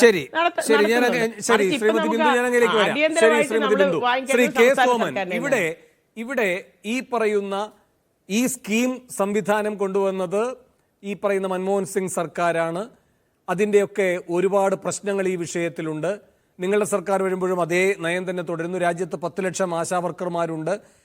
ഈ പറയുന്ന പാട്ടകൊട്ടിയല്ല, കേരളത്തിലടക്കം നിർണായകമായ ആരോഗ്യ പ്രതിസന്ധികളുടെ ഘട്ടത്തിൽ നാം അതിജീവിച്ചിട്ടുള്ളത്. അന്ന് നമ്മളെല്ലാം വീട്ടിലിരിക്കുമ്പോൾ ഈ പറയുന്ന എല്ലാ തരത്തിലുള്ള ആശങ്കകളും നിലനിൽക്കുമ്പോൾ സധൈര്യം ഫീൽഡിലേക്ക് ഇറങ്ങിയിട്ടുള്ളവരാണിവർ. തുച്ഛമായ വേതനം മാത്രം കിട്ടുന്നവരാണിവർ. തൊഴിലുറപ്പ് തൊഴിലാളിക്ക് പോലും കിട്ടാത്ത രൂപത്തിലുള്ള വേതനവുമൊക്കെയാണ് അവരുടേത്. അപ്പോൾ ഇപ്പോൾ തന്നെ അവർക്ക് ലഭിക്കുന്നതിനേക്കാൾ 10 മടങ്ങ് തൊഴിൽ മൂല്യം എന്ന നിലയിൽ പരിഗണിക്കുകയാണെങ്കിൽ നിർവഹിക്കുന്നവരുമാണവർ. ആ കൂട്ടരുമായി ബന്ധപ്പെട്ട കാര്യത്തിൽ കേന്ദ്ര സർക്കാരിന്റെ ഗുരുതരമായ വീഴ്ചയുണ്ട് എന്നാണ് CITU-വിന്റെയും CPM-ന്റെയും സംസ്ഥാന സർക്കാരിന്റെയും വിമർശനം. അതിനുള്ള മറുപടി എന്താണ്?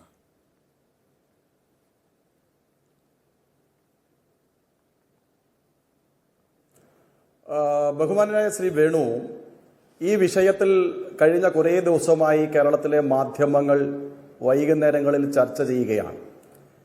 ഇന്നിപ്പോ അങ്ങ് ഈ ചർച്ചയിൽ ഉന്നയിക്കുന്ന വിഷയം വിരട്ടാനാണോ അന്ത്യശാസനം എന്നാണ്. ഇത് വിരട്ടാനുള്ള അന്ത്യശാസനമായിട്ടാണ് ആശാ വർക്കർമാർക്ക് നോട്ടീസ് കൊടുത്തിരിക്കുന്നത്. ഇവിടെ ബഹുമാനനായ CITU-ന്റെ പ്രതിനിധി ആവർത്തിച്ച് കേരളത്തിന്റെ സാമ്പത്തിക പ്രതിസന്ധിയെക്കുറിച്ച് പറഞ്ഞത് അങ്ങ് കേട്ടല്ലോ. നമ്മുടെ സംസ്ഥാനത്ത് ഈ മാസം 7-ാം തീയതി കേരളത്തിന്റെ ബഹുമാനനായ ധനകാര്യമന്ത്രി ബഡ്ജറ്റ് അവതരിപ്പിച്ചുകൊണ്ട് ആദ്യം പറഞ്ഞു തുടങ്ങിയത് എന്താണ്? ബഹുമാനനായ ശ്രീ വേണു, എന്താണ് അദ്ദേഹം പറഞ്ഞു തുടങ്ങിയത്? സർ, കേരള ജനതയ്ക്ക് വലിയ ആശ്വാസം തോന്നുന്ന ഒരു സന്തോഷ വാർത്ത പറഞ്ഞുകൊണ്ട് 2025-26 വർഷത്തെ സംസ്ഥാന ബഡ്ജറ്റ് പ്രസംഗം ആരംഭിക്കാം. സമീപ വർഷങ്ങളിൽ സംസ്ഥാന സർക്കാരിനെ ബാധിച്ച രൂക്ഷമായ ജനനിരുക്കത്തിന്റെ തീക്ഷ്ണമായ ഘട്ടത്തെ കേരളം അതിജീവിച്ചിരിക്കുന്നു എന്നാണ് ആ സന്തോഷ വാർത്ത. ഇക്കാര്യം പറഞ്ഞുകൊണ്ട് ബഡ്ജറ്റ് അവതരിപ്പിച്ച ധനകാര്യമന്ത്രി എന്താണ് ആശാ വർക്കർമാരുടെ ഈ ആവശ്യം പരിഗണിക്കാതെ പോകുന്നത് എന്ന പ്രസക്തമായ ചോദ്യം ഞാൻ ഈ ചർച്ചയുടെ ആമുഖത്തിൽ എനിക്ക് പറയാനുള്ള സന്ദർഭത്തിൽ ആദ്യം ഉന്നയിക്കുകയാണ്. 1. 2, ഒരു സമരം സംഘടിപ്പിക്കുന്ന സന്ദർഭത്തിൽ നോട്ടീസ് കൊടുത്തു എന്ന ആശാ വർക്കർമാരുടെ നേതാക്കന്മാർ, സമരത്തിന്റെ സമിതിയുടെ നേതാക്കന്മാർ പറയുന്നു. അവർ ആരോഗ്യമന്ത്രിയെ കാണാൻ വേണ്ടി പരിശ്രമം നടത്തി ആരോഗ്യമന്ത്രിയുടെ ഔദ്യോഗിക വസതിയിൽ ചെന്നപ്പോഴുണ്ടായിട്ടുള്ള അനുഭവം അതിന്റെ നേതാക്കന്മാർ മാധ്യമ ചർച്ചയിൽ പങ്കെടുത്തുകൊണ്ട് പറഞ്ഞത് നമ്മൾ കേട്ടല്ലോ. ആരോഗ്യ കേരളത്തിനൊരു കപ്പിത്താൻ ഉണ്ടോ ശ്രീ വേണു? ആ കപ്പിത്താൻ ഉണ്ടെങ്കിൽ ഈ ആരോഗ്യ കേരളം ആടി ഉലയുന്ന സാഹചര്യം ഉണ്ടാകാതിരിക്കാനല്ലേ പകരം സംവിധാനത്തിനു വേണ്ടി അന്ത്യശാസനം വെച്ചുകൊണ്ട് ഇപ്പോൾ നോട്ടീസ് കൊടുത്ത് ഇവരെ വരുത്താൻ വേണ്ടി ശ്രമിക്കുന്നത്? സമരം ചെയ്യുന്നവരെ പരിഹസിക്കുന്നത് മാർക്സിസ്റ്റ് രീതിയാണോ? സമരത്തിന് വരുന്നവരെ ഭീഷണിപ്പെടുത്തി റെയിൽവേ സ്റ്റേഷനിലും ബസ് സ്റ്റാൻഡിലും ഭീഷണിപ്പെടുത്തി പിന്തിരിപ്പിക്കുന്ന ഇടതുപക്ഷ രീതിയുണ്ടോ? അത് കേന്ദ്രവിരുദ്ധ സമരമാണെങ്കിൽ ഈ സമീപനം സ്വീകരിക്കുമോ? കേന്ദ്ര സർക്കാരിന്റെ പങ്കിനെ കുറിച്ചാണ് അങ്ങനോട് ചോദിച്ചത് എന്നുള്ള ചോദ്യം ഞാൻ മറക്കുന്നില്ല. ആരോഗ്യ കേരളത്തിന്റെ മേന്മ, നമ്പർ 1 കേരളം, ആരോഗ്യ കേരളം, അതൊരു മനുഷ്യന്റെ ജനനം മുതൽ മരണം വരെയുള്ള വിവിധ സന്ദർഭങ്ങളിൽ എപ്പോഴും ഇടപെടുകയും ഓടിയെത്തുകയും ചെയ്യുന്ന ഒരു കൂട്ടം ആളുകളുടെ പേരാണ് ആശയെന്ന്. അവർ പകലെന്നോ രാവെന്നോ മഴയെന്നോ വെയിലെന്നോ ഇല്ലാതെ ഈ ജനങ്ങൾക്കൊപ്പം നിൽക്കുമ്പോൾ ആരോഗ്യ രംഗത്തുണ്ടാകുന്ന മുന്നേറ്റം അത് ഈ കപ്പൽ ആടി ഉലയാതെ പോകുമ്പോൾ ഇതിനൊരു കപ്പിത്താനുണ്ടെങ്കിൽ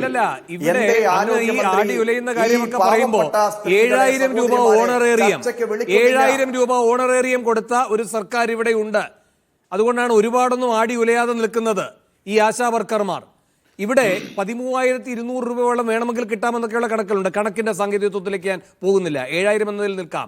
UP ആടി ഉലയാതെ ഇരിക്കുന്നത് കൊണ്ടാണോ 1,500 വെച്ച് കൊടുത്തുകൊണ്ടിരിക്കുന്നത്? 1,500 വെച്ചാണ് ഓണറേറിയം കൊടുത്തുകൊണ്ടിരിക്കുന്നത്. അവിടെ ആടി ഉലയാതെ നിൽക്കുന്നത് കൊണ്ടാണോ ആശാ വർക്കർമാർക്ക് 1,500 മതി എന്ന തീരുമാനമെടുത്തിരിക്കുന്നത്? 10 കോടിയാണ് ഒരു മാസം ഈ സർക്കാരിന് ഇൻസെന്റീവ് ഇനത്തിൽ പോകുന്നത്. 120 കോടി ഒരു വർഷം. UP കണക്കെടുത്ത് നോക്കുക. അങ്ങനെയാണെങ്കിൽ 27,000 പേരാണ് ഇവിടെ ഇപ്പോൾ ഈ പറയുന്ന ആശാ വർക്കർമാർ എന്ന നിലയിലൊക്കെ കണക്കാക്കപ്പെടുന്നത്. ആ കണക്കുകൾ എടുക്കുകയാണെങ്കിലുള്ള തുകയാണ് ഈ പറയുന്നത്. പിഴവുണ്ടെങ്കിൽ തിരുത്തണം ശ്രീ ഗോപിനാഥ് അടക്കമുള്ളവർ, ശ്രീമതി ബിന്ദു അടക്കമുള്ളവർ. അപ്പൊ ശ്രീ സോമൻ, നിങ്ങൾ പിന്നെ ആർക്ക് വേണ്ടിയാണ് ഈ കണ്ണീർ വാർക്കുന്നത്? നിങ്ങൾ എവിടുത്തെ ആടി ഉരയലിനെ പറ്റിയാണ് ഈ പറഞ്ഞുകൊണ്ടിരിക്കുന്നത്? ഗുജറാത്തിൽ 2,000 രൂപയാണ്. ഗുജറാത്തിൽ 2,000, UP-ൽ 1,500. ചർച്ച ചെയ്യുന്നത് നമ്പർ 1 കേരളത്തെ കുറിച്ചാണല്ലോ. അതെ, നമ്പർ 1 കേരളത്തെ, നമ്പർ 1 കേരളം 10,000 കൊടുക്കുന്ന സംസ്ഥാനങ്ങളുണ്ടല്ലോ. ഇവർ പിരിഞ്ഞു പോകുമ്പോൾ 5 ലക്ഷം കൊടുക്കുന്ന സംസ്ഥാനങ്ങളുണ്ടല്ലോ ശ്രീ വേണു. എന്തിന് കേരള സംസ്ഥാനത്തിന്റെ ഉന്നതമായ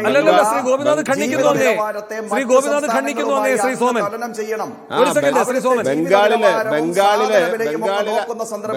5,200 രൂപയാണ് ഓണറിയം. ബംഗാളിൽ 5,200 രൂപ ഓണറിയം കൊടുത്തിട്ട് അവർ 5 ലക്ഷം രൂപ എക്സ്ഗ്രേഷ്യ പിരിഞ്ഞു പോകുന്നവർക്ക് പ്രഖ്യാപിച്ചിട്ട് ഇതുവരെ കൊടുത്തിട്ടില്ല.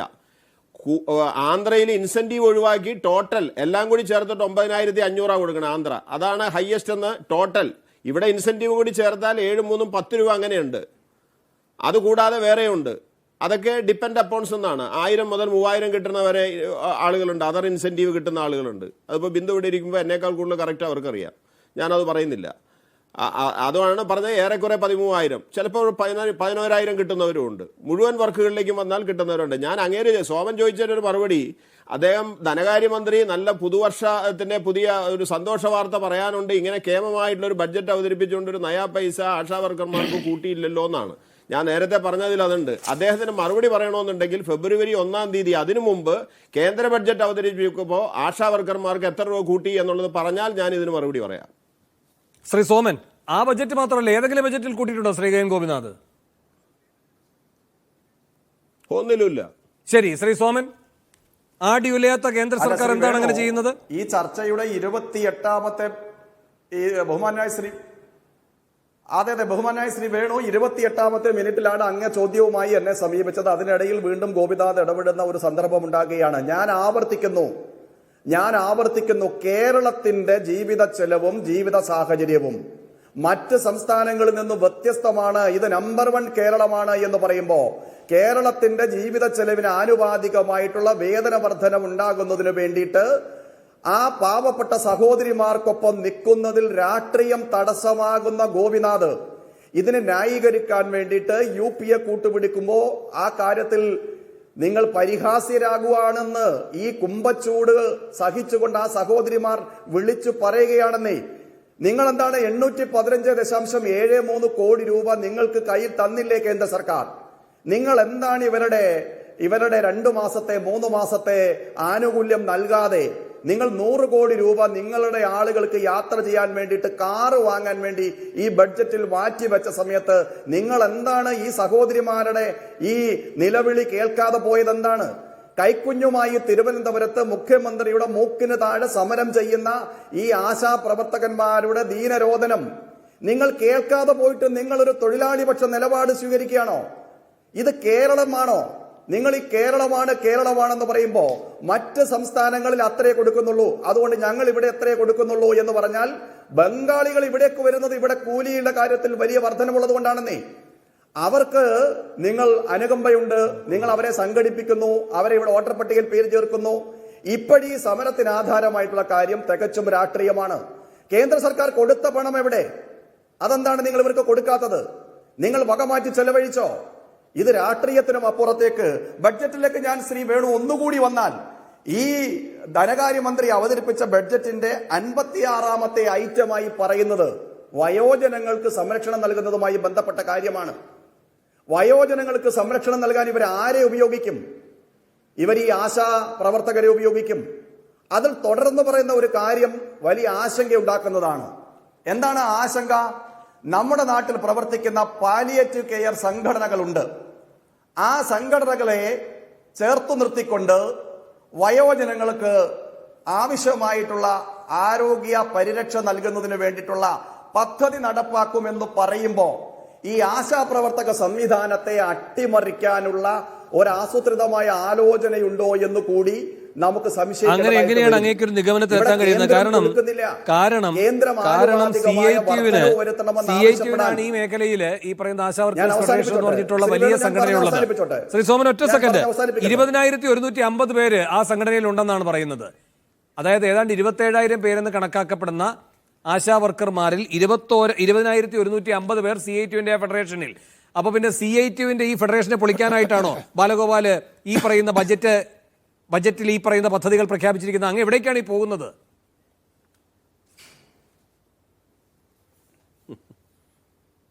ഇവരാരെ കൊണ്ട് നടത്തും ശ്രീ വേണു? ബഹുമാനനായ ശ്രീ വേണു, ഇവരാരെ കൊണ്ട് നടത്തും? ഇവരാരെ ഉപയോഗിച്ച് നടത്തും? ഈ ആശാ പ്രവർത്തകന്മാരെ ഉപയോഗിച്ചുകൊണ്ട് നടത്തേണ്ടി വരും. ഇവർക്കാണ് ഇപ്പൊ പരിശീലനം കിട്ടിയിട്ടുള്ളത്. അവരുടെ ആനുകൂല്യം വർദ്ധിപ്പിക്കണമെന്ന് ആവശ്യപ്പെടുന്നത് മാനുഷികമാണ്. എന്തുകൊണ്ട് ചർച്ചയ്ക്ക് തയ്യാറാവുന്നില്ല? ഞാനൊരു 10 സെക്കൻഡ് കൊണ്ട് അവസാനിപ്പിച്ചേക്കാം. ആശാ വർക്കർമാരുടെ കേന്ദ്ര ആനുകൂല്യം വർദ്ധിപ്പിക്കണമെന്നാണല്ലോ.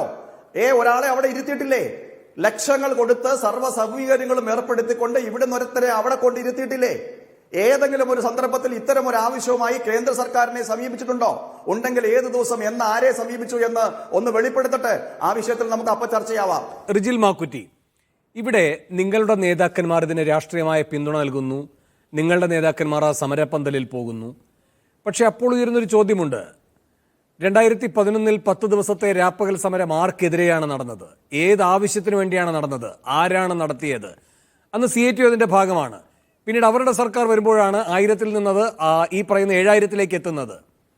അപ്പോൾ ഇത്തരമൊരു സമീപനം പുലർത്തിയിട്ടുള്ള നിങ്ങൾ, ഭരണത്തിലായിരിക്കുമ്പോൾ പുലർത്തിയിട്ടുള്ള നിങ്ങൾ, ഇപ്പോൾ ഈ പറയുന്ന സമരപ്പന്തലിൽ ഐക്യദാർഢ്യം പ്രഖ്യാപിക്കുന്നതിലെ പൊരുത്തക്കേടിനെ എങ്ങനെയാണ് ന്യായീകരിക്കാൻ കഴിയുക? CITU മുമ്പ് സമരം ചെയ്തിട്ടുണ്ട് നിങ്ങൾക്കെതിരെ. പക്ഷെ അവർ അധികാരത്തിൽ വന്നപ്പോൾ ഈ പറയുന്ന ഓണറേറിയത്തിലെ കാതലായ മാറ്റവും ഉണ്ടായിട്ടുണ്ട്. അങ്ങനെ ഒരു ചരിത്രം നിങ്ങൾക്ക് പറയാനുണ്ടോ? ശ്രീ വേണു, ഇപ്പോൾ സർക്കാരുകൾ ഭരിക്കുമ്പോൾ തൊഴിലാളി സംഘടനകളും തൊഴിലാളികളും സമരം ചെയ്യുന്നത് സ്വാഭാവികമാണ്. ഇപ്പോൾ കൊടിയുടെ നിറം നോക്കിയോ അല്ലെങ്കിൽ അത് കൊടിയുടെ നിറം നോക്കാതെയോ ഒക്കെ സമരങ്ങൾ നടന്നിട്ടുണ്ട്, ധാരാളം നടന്നിട്ടുണ്ട്. പക്ഷേ ആ സമരം UDFന്റെ ഗവൺമെന്റ് ഭരിക്കുമ്പോഴും ഇത്തരം ആവശ്യങ്ങൾ ഉന്നയിച്ച് സമരം നടത്തിയിട്ടുണ്ട്. ആ സമരത്തെ കോൺഗ്രസിന്റെ നേതാക്കന്മാർ അല്ലെങ്കിൽ അന്നത്തെ യൂണിയന്റെ INDUC നേതാക്കന്മാർ ഇതുപോലെ ആക്ഷേപിച്ചിട്ടുണ്ടോ? ഇതുപോലെ അപമാനിച്ചിട്ടുണ്ടോ? അവഹേളിച്ചിട്ടുണ്ടോ? ഇല്ലല്ലോ. സമരങ്ങൾ ചെയ്യുന്നു, സ്വാഭാവികമായി സർക്കാരിന് കൊടുക്കാൻ പറ്റുന്ന കാര്യം കൊടുക്കുന്നു, അല്ലെങ്കിൽ അതുമായി ബന്ധപ്പെട്ട ചർച്ചകളും കാര്യങ്ങളും നടത്തുന്നു. അല്ലാതെ അത്തരം സമരങ്ങളെ ഇത്രയും നികൃഷ്ടമായ ഭാഷയിൽ ആക്ഷേപിക്കുകയും അതിനെ തകർക്കുന്നതിന് വേണ്ടി സമീപനം സ്വീകരിക്കുന്നത് ആ കാര്യങ്ങളെ കുറിച്ചാണല്ലോ ഇവിടെ ചർച്ച ചെയ്തുകൊണ്ടിരിക്കുന്നത്. സമരം ചെയ്യാൻ എല്ലാവർക്കും അവകാശമുണ്ടല്ലോ. ഇപ്പൊ ചെങ്കൊടി പിടിച്ചവർക്ക് മാത്രമേ ഇവിടെ സമരം ചെയ്യാൻ പറ്റൂ, അല്ലെങ്കിൽ മറ്റു കൊടി പിടിച്ചവർക്ക് മാത്രമേ സമരം ചെയ്യാൻ പറ്റൂ. സമരം എല്ലാവർക്കും ചെയ്യാം. അവകാശങ്ങൾ നേടിയെടുക്കാൻ, ആനുകൂല്യങ്ങൾ നേടിയെടുക്കാൻ സമരങ്ങൾ ചെയ്തിട്ടുണ്ട്. ഉമ്മൻചാണ്ടി സർക്കാർ കേരളം ഭരിക്കുമ്പോഴും ഇതുപോലെ സമരങ്ങൾ ഉണ്ടായിട്ടുണ്ട്. ന്യായമായ രൂപത്തിൽ ഇടപെട്ടിട്ടുണ്ടാവും. അതുമായി ബന്ധപ്പെട്ട് അവരെ ആ രൂപത്തിൽ ആക്ഷേപിച്ചിട്ടില്ല. മുഖ്യമന്ത്രി ആക്ഷേപിച്ചിനോ, അല്ല അന്നത്തെ KPC പ്രസിഡന്റ് ആക്ഷേപിച്ചിനോ, അന്നത്തെ ഏതെങ്കിലും കോൺഗ്രസിന്റെമായി ബന്ധപ്പെട്ട തൊഴിലാളി യൂണിയൻ നേതാക്കന്മാർ ആക്ഷേപിച്ചില്ലല്ലോ, ആക്ഷേപിച്ചിട്ടില്ലല്ലോ. ഒരു നേതാവ് ഒരു വാദത്തിന് അംഗീകരിച്ചാൽ റിജിൽ, ഒരു നേതാവിന്റെ അധിക്ഷേപ പരാമർശമാണോ ആശാ വർക്കറുമായി ബന്ധപ്പെട്ട വിഷയത്തിൽ ആ നേതാവും കൂടെ ഉൾപ്പെടുന്ന ഇടതുപക്ഷത്തിന്റെ ഒരു സർക്കാർ ഭരിക്കുമ്പോൾ എടുത്തിരിക്കുന്ന നടപടികളാണോ? ഏതിനാണ് മേൽക്കൈ?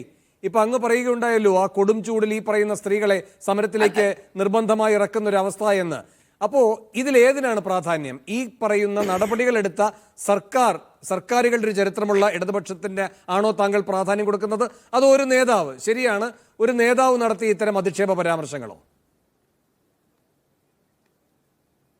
അല്ല, ഞാൻ പറഞ്ഞു വന്നത് ആ സമരത്തെ മന്ത്രി ഉൾപ്പെടെ, ധനകാര്യമന്ത്രി ഉൾപ്പെടെ, ആരോഗ്യമന്ത്രി ഉൾപ്പെടെയുള്ള ആളുകൾ പറഞ്ഞ കാര്യം എന്താണ്? ഇപ്പൊ 2011 തൊട്ട് 2016 വരെയുള്ള കാലഘട്ടത്തിനപ്പുറത്തേക്ക് 2016 തൊട്ട് നമ്മൾ ഈ സംസാരിക്കുന്ന 2025 വരെ കേരളത്തിനകത്ത് ആശാ വർക്കർമാർ ചെയ്ത കാര്യങ്ങളെ കുറിച്ച് നിങ്ങൾ പരിശോധിക്കണം. കോവിഡ് ആരുടെ കാലത്താണ് ഉണ്ടായത്? പ്രളയം ആരുടെ കാലത്താണ് ഉണ്ടായത്? അതുമായി ബന്ധപ്പെട്ട ഒരുപാട് കാര്യങ്ങൾ ഇവരുടെ മുകളിലേക്ക് വന്നത് ഈ ഒരു ഘട്ടത്തിൽ അവർ അധ്വാനിക്കുന്നതനുസരിച്ചിട്ടുള്ള കൂലിക്കാണല്ലോ അവർ ചോദിക്കുന്നത്. സ്വാഭാവികമായും അതിനനുസരിച്ചുള്ള കൂലി വർദ്ധിപ്പിക്കണം എന്നുള്ളതാണ് അവിടെ സർക്കാർ കാണിക്കുന്ന നയമാണ്. ഇവിടെ സാമ്പത്തിക പ്രതിസന്ധി എന്ന് പറയുമ്പോൾ ഇവിടെ PSC ചെയർമാന്റെ ശമ്പളം 3 ലക്ഷത്തിന് മുകളിൽ വർദ്ധിപ്പിച്ചല്ലോ.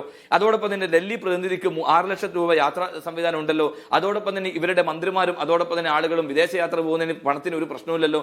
ഇവർക്ക് ആഡംബരമായി ഇവരുടെ മന്ത്രിമന്ദിരങ്ങൾ മോടി മുടിപ്പിക്കാൻ പ്രശ്നമില്ലല്ലോ. ഇവർക്ക് മറ്റു കാര്യങ്ങൾ ചെയ്യുന്നതിന് വേണ്ടി, ഇവരുടെ പാർട്ടിയുമായി ബന്ധപ്പെട്ട കാര്യങ്ങൾ ചെയ്യുന്നതിന് വേണ്ടി പണം അനുവദിക്കുന്ന പ്രശ്നമില്ലല്ലോ. എന്തുകൊണ്ടാണ് ഈ ആശാ വർക്കർമാർ ഇത്തരത്തിലൊരു സമരം ചെയ്യുമ്പോൾ അവർക്ക് അത് കൊടുക്കാൻ എന്തുകൊണ്ട് പറ്റുന്നില്ല? സാമ്പത്തിക പ്രതിസന്ധി ആണെങ്കിൽ PSCക്കാർ ഇത്ര ജോലി ചെയ്യുന്നുണ്ടോ? ഈ PSC മെമ്പർമാരും അതോടൊപ്പം തന്നെ ചെയർമാൻ ഉൾപ്പെടെ എന്ത് ഉളിത് മറിക്കലാണ് ഈ കേരളത്തിൽ നടക്കുന്നത്? എത്രയോ PSC ലിസ്റ്റിനകത്ത് കാലാവധി പൂർത്തിയാക്കി ആ ലിസ്റ്റിനകത്ത് ആളുകളെ ചെറുപ്പക്കാർക്ക് തൊഴിൽ കൊടുക്കാതെ തള്ളിപ്പോകുന്ന അവസ്ഥ നമ്മുടെ നാട്ടിലെ കൃത്യമായി ജോലി ചെയ്യുന്നുണ്ട്. അവർക്ക് ലക്ഷങ്ങൾ കൊടുക്കുകയാണ്. ആരാണ് അത്? രാഷ്ട്രീയ പ്രതിനിധി എന്നതിൽ അവർക്ക് അതിനുശേഷം കിട്ടുന്ന ആനുകൂല്യങ്ങൾ എത്രയാണ്? എത്ര കോടികളാണ് ഈ സർക്കാർ നാടിന് നഷ്ടം ഉണ്ടാകുന്നത്?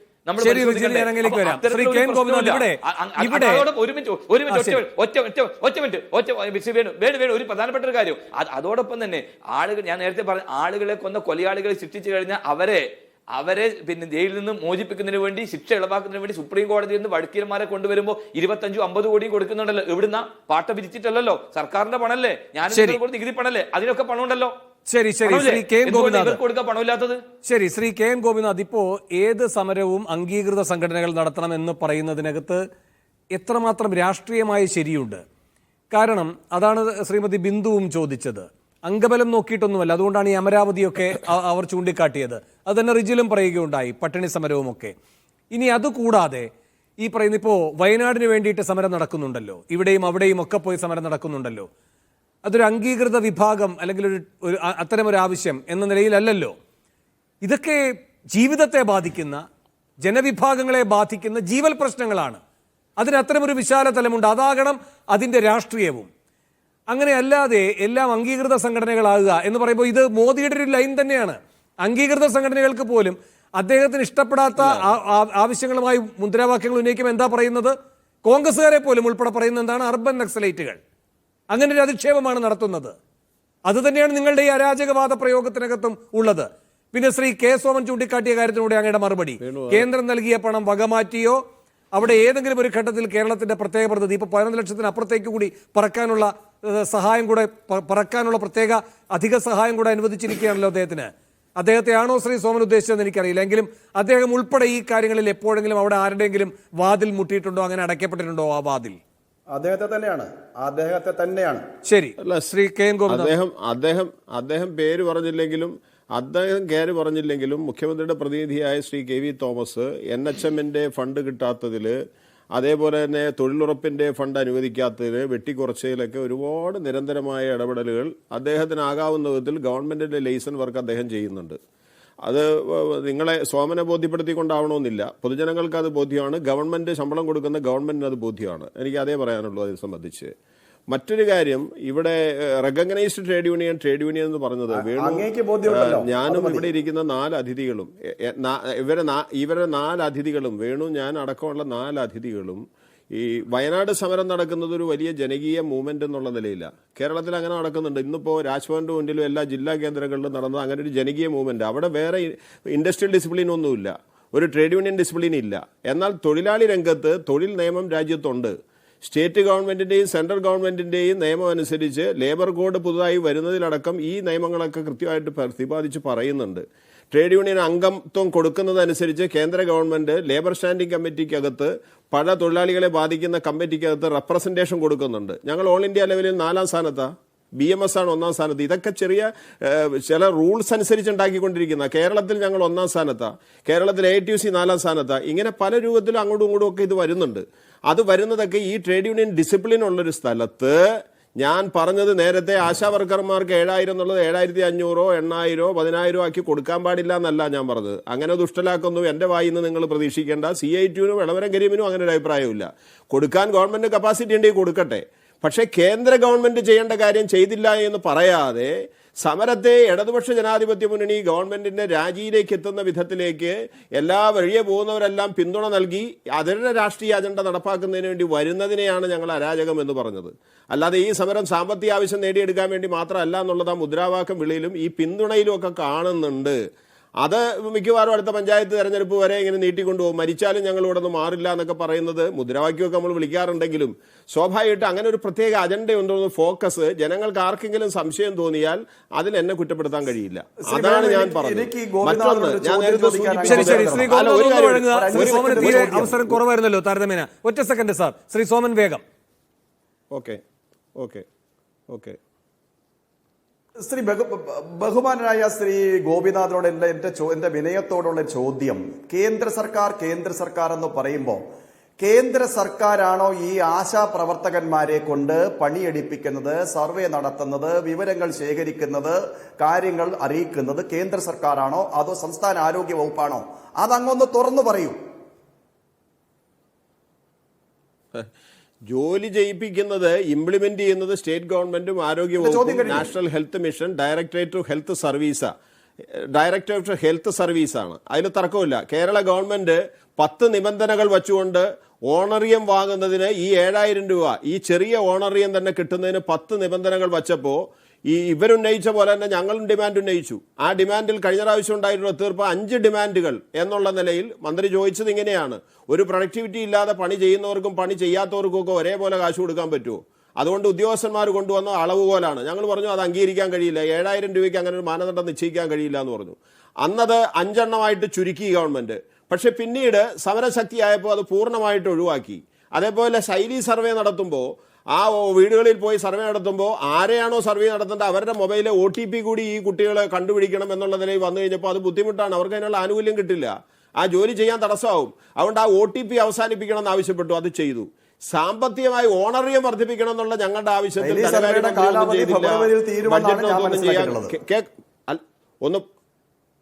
ഞാനൊന്ന് പറയട്ടെ. നിങ്ങൾ വലിയ കാര്യമൊന്നും പറയണ്ട. ആശാകിരൺ എന്ന് പറഞ്ഞ ഒരു ഇൻഷുറൻസ് പദ്ധതി BJP ഗവൺമെന്റ് പ്രഖ്യാപിച്ചിട്ട് എവിടെയായി? വല്ലതും നടപ്പാക്കിയോ? ആശാ വർക്കർമാർക്ക് അവരുടെ ആരോഗ്യത്തെ പരിഗണിച്ചുകൊണ്ട് ആശാകിരൺ, വലിയ പേരാണല്ലോ പറഞ്ഞത്. ആശാകിരൺ പദ്ധതി എവിടെയാ? സോമനൊരു മറുപടി പറ. ഞങ്ങൾ അങ്ങനെയൊന്നും ചെയ്യുന്നൊന്നുമില്ല, ചെയ്യാവുന്ന കാര്യങ്ങൾ ചെയ്യുന്നുണ്ട് ഗവൺമെന്റിന്റെ ലിമിറ്റേഷൻ അനുസരിച്ച്. പരിമിതമായ പാർലമെന്റ്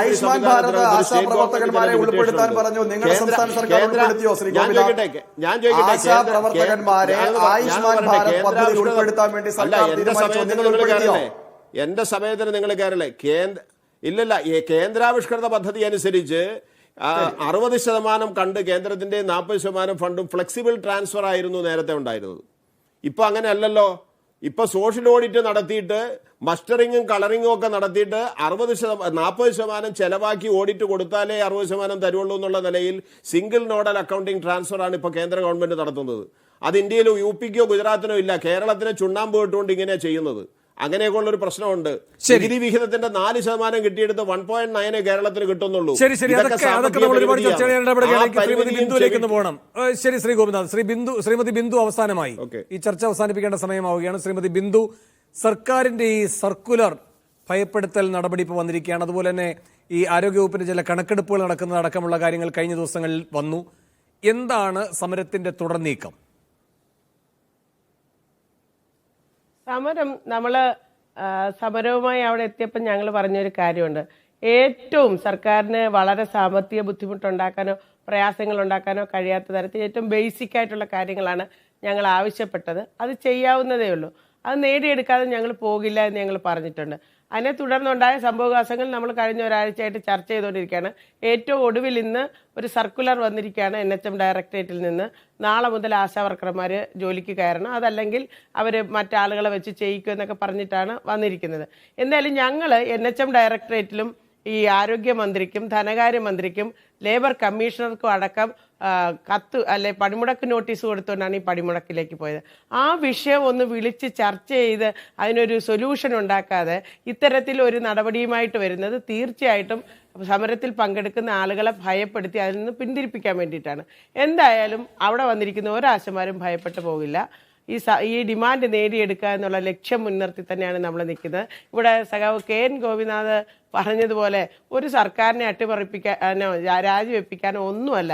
നമ്മളവിടെ ഇരിക്കുന്ന മുദ്രാവാക്യം വിളിക്കുന്നത് ഞങ്ങളുടെ ഓണറേറിയ 21,000 രൂപയാക്കി തരണം, 5 ലക്ഷം രൂപ വിരമിക്കൽ ആനുകൂല്യം തരണം, അത് തന്നിട്ടേ ഞങ്ങൾ പോകത്തുള്ളൂ എന്ന് മാത്രമേ ഉള്ളൂ. ഈ കുറച്ച് പാവപ്പെട്ട ആശാവർക്കർമാർ വന്നിട്ട് ഇവിടുത്തെ സർക്കാരിനെ അട്ടിമറിക്കാനാണോ? ഇതൊക്കെ എന്തൊരു പറച്ചിലാണ് ഈ പറഞ്ഞുകൊണ്ടിരിക്കുന്നത്. അപ്പോൾ നമ്മൾ എന്തായാലും 3-ാം തീയതി നിയമസഭാ മാർച്ച് നടത്താൻ തീരുമാനിച്ചിട്ടുണ്ട്. നമ്മുടെ സമരം ജില്ലകളിലേക്ക് വ്യാപിപ്പിച്ചിട്ടുണ്ട്. 27-ാം തീയതി ഇപ്പോൾ ആലപ്പുഴയിലും നമ്മൾ പിന്നെ മലപ്പുറത്തും 27-ാം തീയതി പരിപാടിയുണ്ട്. 28-ാം തീയതി കോഴിക്കോടും ആലപ്പുഴയിലും പരിപാടി നടക്കുന്നുണ്ട്. മറ്റ് ജില്ലകളിലും ഞങ്ങൾ പരിപാടി ആലോചിച്ചുകൊണ്ടിരിക്കുകയാണ്. ഒരു കാര്യം കൂടെ, നിയമസഭ തുടങ്ങുന്ന ദിവസം നമ്മൾ കേരളത്തിലെ ആശമാരോട് വീണ്ടും സെക്രട്ടേറിയറ്റിലേക്ക് വരാൻ ആവശ്യപ്പെടുകയാണ്. അന്ന് ഞങ്ങളെ പിന്തുണയ്ക്കുന്ന ആളുകളും കൂടി ഈ സമരത്തോടൊപ്പം ചേരണമെന്ന് ഞങ്ങൾ റിക്വസ്റ്റ് ചെയ്യാം. ശരി, അവസാനം വേഗം ശ്രീ ഗോപിനാഥ് അങ്ങ് കൈവർത്തിയുണ്ട്. വേഗം വേണു 27, 28 ചില സ്ഥലത്ത് ചില അസൗകര്യം കൊണ്ട് മാർച്ച് 3-ലേക്ക് വന്നിട്ടുണ്ട്. ഇങ്ങനെ കഴിയുന്നത്ര 27-നും 28-നും ഏതാണ്ട് ഒരു ഈ ആശാവർക്കർമാരുടെ പ്രശ്നത്തിൽ പരിഹാരം ഉണ്ടാക്കണമെന്ന് ആവശ്യപ്പെട്ടുകൊണ്ട് തിരുവനന്തപുരത്ത് AG's ഓഫീസിന്റെ മുമ്പിലും കേരളത്തിലെ 14 ജില്ലകളിലും സമരമായിട്ട് ഞങ്ങൾ വീണ്ടും വരികയാണ്. ഞങ്ങൾ ഫോക്കസ് കേന്ദ്ര ഗവൺമെന്റിന്റെ മുമ്പിലാണ്. കേന്ദ്ര ഗവൺമെന്റിന്റെ മുമ്പിലാണ്. ഒരു കാര്യം കൂടി എനിക്ക് പറയാനുണ്ട്. 7,000 രൂപ ഇടതുപക്ഷ ഗവൺമെന്റ് പറയുന്നത്